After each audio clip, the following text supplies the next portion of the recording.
Good morning, everyone. I'm going to call the meeting to order. At this time, I'd like to remind council, municipal staff, and members of the public in attendance that this electronic public meeting is being live streamed to the public. A video recording of this meeting will be available to the public on the township's YouTube account. I'd like to thank the applicants for their patience and understanding of the need to organize this meeting through the use of technology. The municipality has made every effort to ensure all affected property owners were informed and are able to participate in this planning process. Sue, could you read the note, please? One of the purposes of the Planning Act is to provide for planning processes that are open, accessible, timely, and efficient. Accordingly, all written submissions, documents, correspondence, emails, or other communications, including your name and address, form part of the public record and will be disclosed or made available by the municipality to such persons as the municipality sees fit, including anyone requesting such information. Accordingly, in providing such information, you shall be deemed to have consented to its use and disclosure as part of the planning process.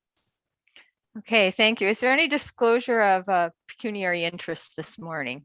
None Okay, here. I see none. I'd like to do the First Nations land acknowledgement. As we gather today, I would like to acknowledge on behalf of council and our community that we are meeting on the traditional territory of the Algonquin people. We would like to thank the Algonquin people and express our respect and support for their rich history.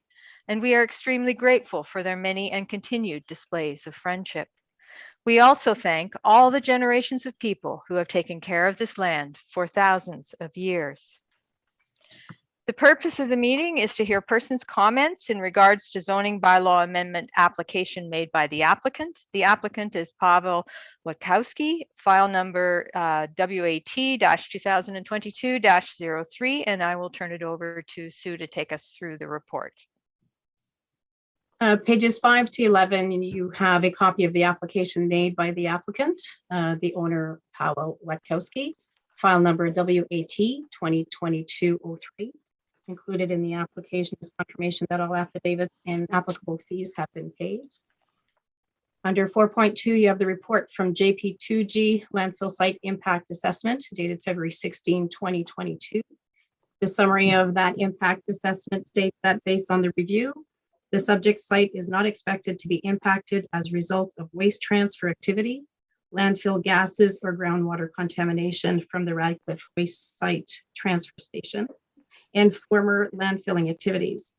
Accompanying the letter is the application form for a zoning bylaw amendment. Under 4.3 on page 17, you have the cover letter from the County of Renfrew.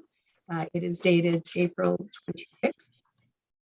4.4, County of Renfrew, from pages 19 to 23, you have the County of Renfrew Planning Division Zoning Bylaw Amendment Report to Council. If you go to the recommendation from the County of Renfrew, you'll see it under number 15. And the recommendation from the county is that subject to any additional concerns or information raised at the public meeting, the zoning bylaw amendment be passed.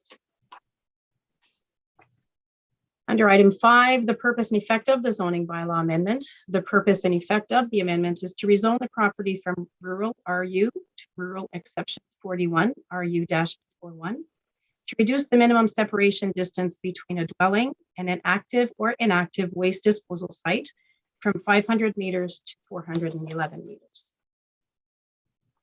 The report on the application and notice. Notice of complete application was dated April 26, 2022 and advertised as such. From pages 29 to 31, the notice of application and public meeting were sent out to all affected property owners within 120 meters, 400 feet, of the subject application and to all public bodies as required on April 27, 2022. The notice was posted on the subject property by the chief building official on April 27, 2022. I have received no written responses and or telephone messages on this file. I've received no written comments.